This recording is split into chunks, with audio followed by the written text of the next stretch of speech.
Subscreve o canal, ativa o sininho e deixa já a tua opinião nos comentários, porque o que vais ouvir agora pode ser o princípio de algo que vai abalar profundamente o Futebol Clube do Porto.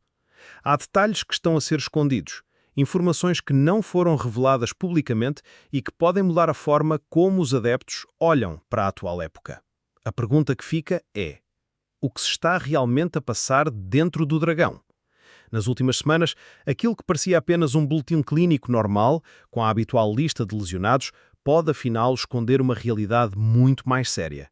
Oficialmente, são 6 os jogadores afastados por problemas físicos. 3 deles estão, segundo a comunicação do clube, em fase final de recuperação e prontos para regressar a tempo do jogo frente ao Nacional da Madeira. No entanto, segundo apuramos através de fontes internas ligadas ao departamento médico e a membros próximos da estrutura técnica, o cenário não é assim tão simples. Há uma tensão crescente dentro do Olival sobre a real condição de alguns atletas e sobre a forma como as informações são filtradas para fora.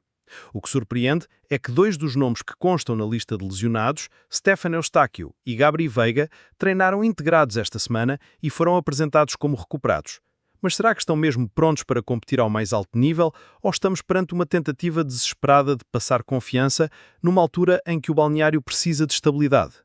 Uma das nossas fontes garantiu que, apesar de estarem aptos para treinar, ambos ainda sentem limitações significativas, sobretudo em movimentos explosivos e duelos físicos. Isto levanta a questão: Farioli está a arriscar a integridade física dos jogadores para garantir resultados imediatos? E não é apenas aí que a história ganha contornos sombrios. Um nome em particular gera incómodo entre os médicos e os responsáveis da equipa técnica: William Gomes. Oficialmente, o jovem brasileiro encontra-se em trabalho de ginásio, com um plano de recuperação progressivo, mas as informações a que tivemos acesso revelam que o caso pode ser bem mais grave do que aquilo que foi comunicado. Lesão muscular complicada ou algo mais profundo com implicações na carreira do jogador? Dentro do balneário, já se sussurra que a sua ausência pode prolongar-se muito para além do esperado. Alberto Costa e De Jong, também eles em tratamento, vivem situações distintas. No caso de Alberto, a recuperação tem sido mais lenta do que os relatórios fazem crer e há quem fale em problemas crónicos que podem comprometer o seu rendimento a médio prazo. Quanto a De Jong, o silêncio em torno do seu caso é quase absoluto. O clube fala apenas em tratamento, mas nunca especifica qual a verdadeira dimensão da lesão. Será apenas uma estratégia de proteção ou estaremos perante um cenário que a direção prefere manter em segredo para não fragilizar a equipa em plena fase inicial da temporada? Entretanto, há uma contradição visível. Enquanto se garante que 3 jogadores regressam já este sábado, outros mantêm-se envoltos em mistério. Martim Fernandes, por exemplo, treina no ginásio, mas há sinais de que a sua condição física poderá estar ligada a uma carga excessiva durante a pré-época. O que nos leva a questionar: estará a equipa técnica a gerir mal o esforço dos jogadores? E aqui entra a figura central desta intriga, Francesco Farioli. O treinador italiano chegou ao Dragão com a promessa de inovação, intensidade e método europeu de última geração. Mas por trás do discurso de modernidade cresce o rumor de que o ritmo exigido nos treinos ultrapassa o limite do que alguns jogadores conseguem suportar. Se juntarmos isto ao calendário carregado e à pressão de resultados imediatos, começamos a perceber porque é que tantos atletas estão no boletim clínico logo nas primeiras jornadas. Os bastidores do Olival, segundo as nossas fontes, estão longe de ser calmos. Há jogadores que já partilharam entre si a preocupação com o número de lesões musculares e com a insistência da equipa técnica em acelerar processos de recuperação. A questão é simples: até que ponto vale a pena arriscar?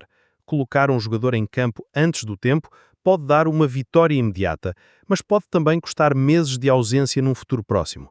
E será que é exatamente isso que está a acontecer neste momento no FC Porto? Gabri Veiga, contratado ao Al-Ahly para ser um dos pilares do meio-campo, é o caso mais falado.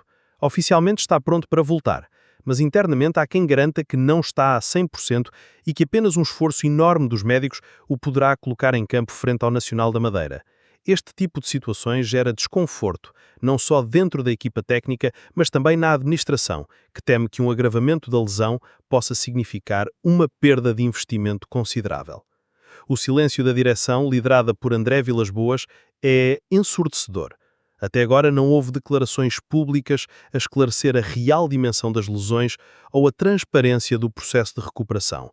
Mas quem acompanha de perto o plantel garante que a preocupação é maior do que se imagina.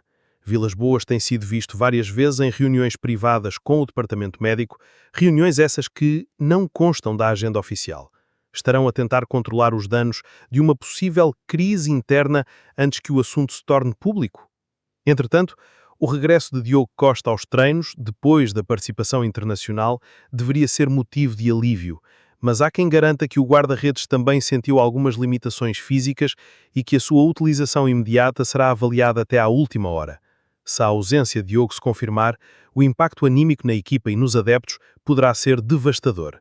E tudo isto acontece precisamente numa altura em que o Futebol Clube do Porto precisa desesperadamente de transmitir confiança.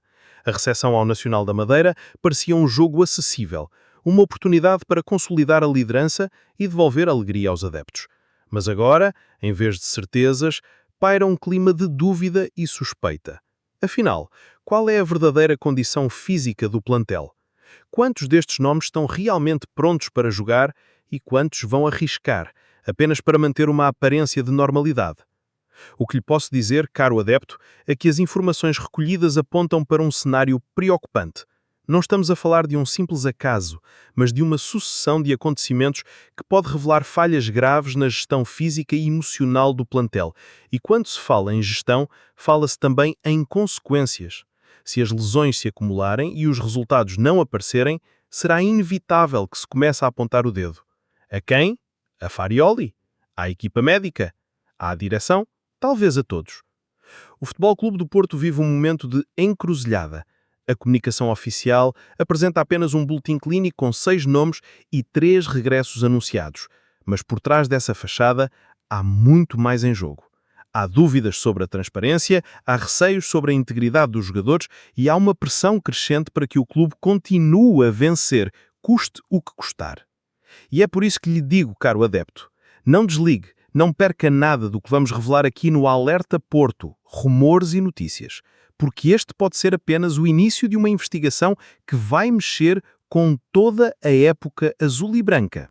Subscreve o canal, ativa o sininho e deixa já a tua opinião nos comentários, porque o que vais ouvir agora pode ser o princípio de algo que vai abalar profundamente o Futebol Clube do Porto. Será que estas lesões são realmente o começo da pior época da Vilas Boas ou há uma esperança para os recuperados? Deixe-nos a tua opinião nos comentários e não te esqueças de partilhar este vídeo.